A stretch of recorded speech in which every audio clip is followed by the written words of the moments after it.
بسم الله الرحمن الرحيم الحمد لله إلهي بقى مهضله إن سيي أمني يا برواقو يا روب يا عقلي يا دين يا وناك بدن يا دولة نمو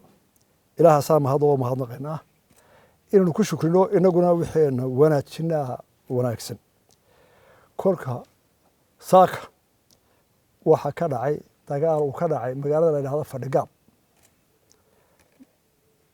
aad iyo aad baan wax mahay ummaduna way ka naxday gobolkaas Sanaag xeelaf weyn gaar ahaan muddo dheer oo sanado badan ah ayaa arinteeda lagu jiray in la xalliyo si dawladeed iyo si diimeed iyo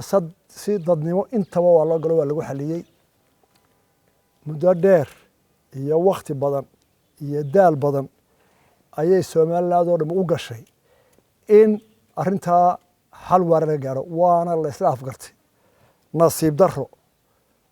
taas ka dhacdayna laba firay waa u ducaynaa ceelaf weyn iyo jiidada ka degan in Ilaahay qulubtooda soo jeediyo oo iyagu bay nabadu ka go'daaye Ilaahay waafajiyo guud ahaan waa u ducaynaa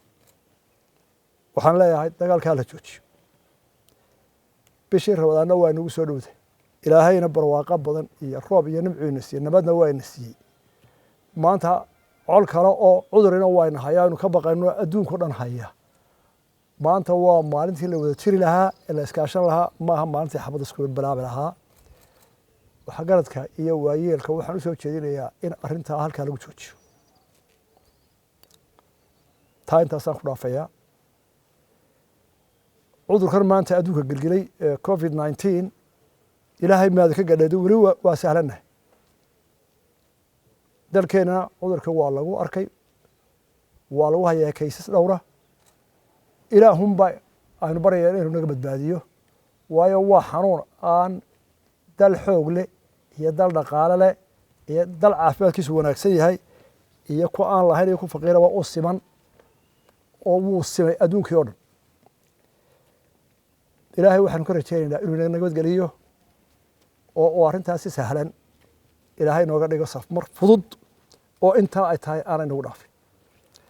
taasina waa baryada Ilaahay dadka dalalka aynu idaacada ka dhageysano ee Yurub leh ee Mareykan leh iyo inagu isku si uma wada naalo isku dhaqan ma nihin isku dhaqaale ma nihin sideen bulshada u dhaqantiyo tood waa kala jaad inagu maanta ma oran karo dadka waynu xidhaynaa oo guriyana ku xidhaynaa ma oran karo waayo duruufteenu inooma ogola kolka hore bulshadeenu soo nooshahay waa dad wada isku xidhan qoys ahaan oo guri ku wada nool oo meel wax ku wada cunaa oo kala maarmi karin iyagu waxa u noolaayeen qof ay dawladdu ka wakiil tahay ma oran karo meel walba aanu xidhaynaa waayo haddii aynu dadka xidhno marka hore dadkii xidhnaa guryo nin walba qof gaar loogu xidho qof walba qol gaara uma helaynadii suurtagal maaha marka haddaynu xidhno waa dhibaato soo kordhay inagu waxaanu qaadanaynaa halka iyagu dhahdaan dad magaalooyinka hala xidho inagu waxaanu qaadanaynaa aynu dhibaatada yarayno dhibaatada aynu yarayno u jeedsanayna maadaama aan suurtagal noo ahayn saynu u yarayna dhibaatada waxaanu ku yarayn karnaa inaga oo qaadana talada dhakhaatiirta inaga oo qaadana talada dhakhaatiirta intii suurtagalaba in la kala fogaado laba waxa kale laynoogu daray waa faraxala waaba sunne waa luqluqasho waa sunne 5 goor baa Ilaahayna yidhi maalintii sankana biyaha ku shuba luqluqda faraxasha 5 kale aan ku darro ama 10 kale maxaa ku xiga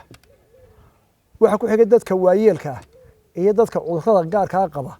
ee u nugul iyagana aad loo sii daryeelo haddaad waalidkaa jecleedu meel joogo waxa wanaagsan inaydan ku buuqin oon 10 qof oo suuqa soo tagay u tagin kii bukooda inaan loo wada tagin waxa la baalka wuxuu ku faafayaa haddii nin xanuunsanaya uu miiskan taabto ood ka daba taabato waad qaadaysaa dabcan waan isku xidhannaho kama maarmi karno basaskii waxaanu aanu yarayno waayahay haddii baskii kii ka soo baxay uu sii taabanayo oo kii sii fulayo uu taabanayo oo adna aad taabanayso tiradii aynu yaraynay wax badan may tarin marka maxaa loo baahan yahay haddaan baskii iyo meeshii la gelayay biyo iyo mid hor olin qofku wuxuu samayn karaa inuu gacantiisa ama waraaq qaato iskaga qabto ama uu mara qaato wuxuu taabanay iskaga taabto ma aha uun waxa yurub laga isticmaalayo iyo siday jiraan inaynu raacnee inaynu fikirkanaa laga rabaa afka haddaad ku xidhan maro boqolkiiba tiro xoog kaa yaraynaya ood kala maradaa bedesho haddaan golofis weyna gacanta waynu duuban karaa markaynu wax ku qabanayno siyaalo badan ayaynu iska dhowri karaa masaajidadu waa masaajidada ilaahay ciidanan baa odhan masaajid qoraha laysla taagaa la xidho laakiin xaramkii baa la xidho oo la ka maqnaada masaajidkii nebigaa la ka maqnaada oo muftigii qiblada aynu u tukanay ee aynu u xajinay u cimraysnaa wuxuu yidhi dhibaatada jirta awgeed taraawiixdana rabaan tahay imanina masjidkii weynaa xaramka ahaa iyo kii rasuulka sala allahu caleyh wasalam waayo caafimaadka dadka wax la ilaaliyo ugu badan innaguna waxaanu leenahay maadaama uu xanuunka inagu jiro oo aynu hubno ururadii uu masaajid ka mid yahay dadku guryahooda ha ka tukada masaajidka marka intaasoo qof isku timaado ee kii ka horeeyay halku sujuudaad ku sujuudo ee kii soo galay aad soo gasho ee uu mitray bar ku jiro dee ilaahay baa inoo fasaxay maaha wax aynu diinta ku gafayno inaynu isfaham weyno ma aha waxaan leenahay culimada iyo dadka oo dhanba war caafimaadkeennii baa ku ege sida inoo roonay caafimaadka dadka odhanaya weli lama gaadhin markii la yarayn lahaa jamaca in lasoo dhowaado oo waa in sidii loo camira ma markaynu boqol tartabo soo dhacaabaynu wax qabanayna inta aanay inagu dhicin baynu leenahay saa lagu nabadgelaya ka digtoonaano hadday dadku soo daataan dawo male meel aynu kala dhigno male waxaa la yidhi qofka u dhinta cudurkan xitaa lama aasi karo oo looma dhowaan karo oo lama taaban karo meel fog baa jiraadsa inta lagu xidho qalab dadka ilaaliya lagaga tukanaya mara cadoo kafara dusha lagaga xidhaya wixii ay dhakhtarku soo xidhaa waayo waxaa la nabadgelinayaa dadka marka in waxa aynu isla fahmi weyno ma aha taana waxaan leeyahay culimmadu qaybta u weyna ka qaateen saynu dadka u badbaadinaa cibaadada ilaahay waa la wada ogolay muslim baynu wada nahay masaajidada iyo cibaadooyinka iyo shacairta waynu ogolahay soo cidina farin laakiin wixii dadka badbaadinayaan aan ku daro jamaca la isku weyna masaajidka dhow dhakhaatiirta way nooga digeen wax walbana waxaa qofkii yaqaana hala weydiiyo hadday laba qof dhaxal isku qabsato culimada loola taga hadday dhibaato caafimaad dee dhakhtarada inu weydiinayna dowladdu taa ma amrayso anigu ma amraayo waa dhakhaatiirta caafimaadkoodii taana waxaan leeyahay ha la kala durko intii suurtagala dhibaatada aynu yarayno aynu isdhegaysano ha dhowto meel aynu ka ururday aynaan gaadhin ilaahayna waynu barana inu naga dulqaado dhibaatada labaad waa qaadka qaadku waa mashkalad inoo taalla isagoon xanuunkana imanba dhaqaale ahaan iyo bulsho ahaan oo bulshadeenii burburiyey dhaqaalaheennuu baabiiyey dhaqankii inaga xumeeyey ka cuna iyo ka iibiya iyo nin waliba waa qiraya waana ilaa iyo intuu jirayba waa la qiraya dhibaatadiisa ninkii qaadka cunaa intaanu fayraskanba iman caafimaad ma leh qoysku wuu dumaya carruurtu way ku lumaysaa mujtamaca inta xashiishka u keenay magaalada in laga guri kari lahayo waa qaadka sanadkii malaayiin doolar baa inagaga baxdo oon waxba inoo soo wadaarin oo dhaqaalihiina uu ridaya intaasoo dhan haddana waa la waaniyey culimmadu waa waanisay caafimaadku waa waaniyey dowlad ahaan waa la waaniyey waa masiibo ina dhex taalla sidaynu qaadkii ka yaalla baa timid haddaynu dhaha la joojiyo werigiiba qaadka 3 gooraa la isku day la joojiyo 3diiba uu ka xoog waday dowladda tii ingiriisku badday dhigi jirtay waa la qaban kari waayey waa shaydaani tii dictatorkiisii aad barre ee looga awoodi lahaa idaa baabisay qaadka dowladdu iyo dadku ilaa dadkan iibiya eele ee mulkiyaasha aynu wax isla gaadhna see laga yeela haddaynu isku qaadno xadkeenna geed ma leh bad ma leh buur ma leh meel quri ma xanibayso intaa haddii aynaa nimanka soo waaridaya ma go-aan ka wada gaadhin la isku ogyahay oo barba diyaar waa inay joojiyaan baanu ahayn waan wada xalila kan kale imika ogol inuu joojiyo isna uu berita haddii la bilaabo ciidan eryada iyo hala qabto iyo halka ka soo dhacay waa dhibaato waxaanu ku jiraa in nimanka baalkaa soo waarida meel isla dhigo isagoo kolka horeba intaasoo dhibaato lahaa maantana inta gacmoodu soo maro ta laga soo gooyo ka kale sii taabta jawaanka lagu xidho waa la hubaa dhibaatada u weyn oo taalo wey marka waxaanu eegnaa sidee ugu dhib yar eenu dhibaato kale inuu galeen loo joojiya weligiiba haddaynu helo in la joojiyo iyo imika sidee dhibaatadiis loo yaraa insha allahu ilaa beritana arrintaa nimankii baalkaa waa la isku noqonayaa meel wacan bay wax soo dhigeen qaarkood waa laada yihiin waxaan ilaahay ka rajeynaya inaynu isla go-aan qaadano aanay noo keenin dhibaatada aynu ka wareegno soo geliyo isagana intaasaynu ku dhaafaynaa waxaan u mahadnaqaynaa dhammaan dadka ka qayb qaatay sidii xanuunkaa loogu hortegi lahaa caafimaad leh culimo leh aqoon-yahan kale leh ciidamo leh mid ducaynaya leh mid waaninaya leh waanu wada mahadnaqaynaa waxaan waarinayaa dhallinyarada xoogga ah jaamiciinta ah ee waxbartay sekondary leh dadka kale wax aqoonta ah in dadka la wacyigeliyo oo wada fadhigan cililiga in loo baahnayn siiba dhalinyarada haddii jaamacadii laga fasaxay oo iskuuladii laga fasaxay dee waxaa la doonayaa inay dadka wacyigeliyaan ay wax u qabtaan ay gudaafada la guraan oo magaalooyinka iyo xaafadaha ka shaqeeyaan lama rabin inay ku soo ururaan miis ay internet ka wadaawadaan ay konton miiskal kusoo fursadii lagama fireega kuwa mutacalimiinta ah lagama firay waxaan leeyahay fararkaasaa dhallinyaradana saaran wixii dowladda ka qaata mushaaharo ee organisation ku jira iyaga waa la habeeyey hadday shaqo qaran yihiin hadday macallimiinta fasaxaa yihiin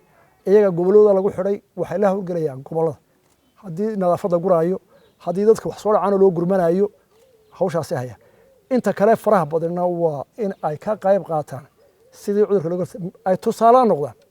inanka jaamiciga ka mutacalimka dhalinyaradu waa inay tusaale noqotaa ka aan wax garanay ay waariyaan ee maha iyaguna soo horseedaan marka soo ururaan dowlad ahaan hawl baa nagu soo kordhay dhaqaale u baahan tahay dad baa xanuunsan kara isbitaalaynu u baahan nahay intaa waxaa dheer dhaqaali baa yaa dee khalkhalaya danyartii waa shaqa beelaysaa dhibaatooyin badan ugu soo socda waxaanu go'aaminay in loo furo account lagaga hortagayo wixii dhaqaale loo baahayo la isugu tago dowlad iyo baac mushtar iyo ciddii kale ee na caawinaysa ee adduunka ah inaynu u furo account baan ka furo oo halkaa lagu soo ururiyo oo loo diyaar garoobo haddii hawl soo cuslaato ilaahay baa inaga fududeeyey dowlad ahaan 3 milyan marku shubana sanduuqa oo aanu ka goynay mashaariicda horumarka ahayd gunooyinkii iyo wixii kale lahaa kale dowladdu ay leedahay iyada oo dowladana uu saameynaya dhaqaalaha istaagay uu hoos dhac badan ku imanayo beelaha soo socda haddana xilka waxa weeye waxaan ugu talagalaynaa dadka hawlgalayo caafimaad wixii loo baahdo qalab waxaan ku tari karno tujaarta iyo baacmiska waxaa la farayaa hadday sakadoodii tahay iyo sadaqa iyo waxtarba inay maanta dadka la gurmad galaan oo xoolahooda kala hawl galaan dowlad iyo shicibba in cudurka laga horto horena waa ugu sheegay waana dad mas-uula waxaa ila tahay waa ku maqan yihiin qaar ka soo jawaabayna waa jira oo qalab keenay oo masalan shirkadda la yidhaahdo World Remit ninka laha mulkila Ismaaciil hadda wuxuu keenay qalab gaaraya milyan oo dowladda ugu deeqay iyo inta labadeed oo uu keenay suuqa uu leeyahay dadka waxaan kaga iibinayaa halkii intii aniga laga soo siiyay intii waxa China ka joogay si qof waliba mask iyo gacmo u gar raashin baa loo baahan karaa dawooyin baa loo baahan karaa qalab intaa ka weyn baa loo baahan karaa nin waliba wuxuu hayo sidee aynu ol hore ugu ma jiray kii $10 haya kii malaayiin haya kii 100 shilin haya waxa weeye account-ka lagu tagalayo waa tagay waxa kale oo gelinaa guddiga dhaqaaluhu inay waliba gundugiijta dowladda ah dib isku noqonayso iyo meelihii kale waxay nooga imaanayaan iyo in la saadaariyo maxay dhaqaalaha iyo caafimaadka uu nagu saameyn doonaa mar labaad aanu mahadnaqo shisheeye sokeeye wixii laga caawiyay hawsha iyo intii ka howlgashay inta aan ka howlgelinina waa inaan howlgalaan qof waliba xil baa saaran qof buu waanin karaa dhalinyaradu xoogga ihi dadka way u gurma karaan biyo meel lagu xidhaa haga ah qof meel fadhiya u shaqeeya ah haddaynu inaan haynin bahraafka lagu xidho waanu tolan karaa marada shiidkaad ku xidhataa in badan bay kaa difaacaysaa marka waxaan u baahannahay fikir iyo isku tashi ilaahay baa mahad leh maanta intaasaan kusoo koobaya farintayda mar labaad waxaan baa ku dirayaa gobolka meesha ceelaf weyn degmada iyo dadka jooga ee saya war maanta hawl ka weyn bayna haysa hawshiinana waa dheeraatay waxaan leenahay waxgaradka waa in dabka la joojiya wixii ciidamada wixii hawlay dawladdu qabanaysana way dirtay dawladdu waxba kala harin maysa inay nabadda gacanta ciidamada kala joojiso laakiin waxaa la rabaa inay dadka meesha degan waxay daawo yeelato 10 sano oo jiitan caqli ma aad iyo aad u mahadsantihiin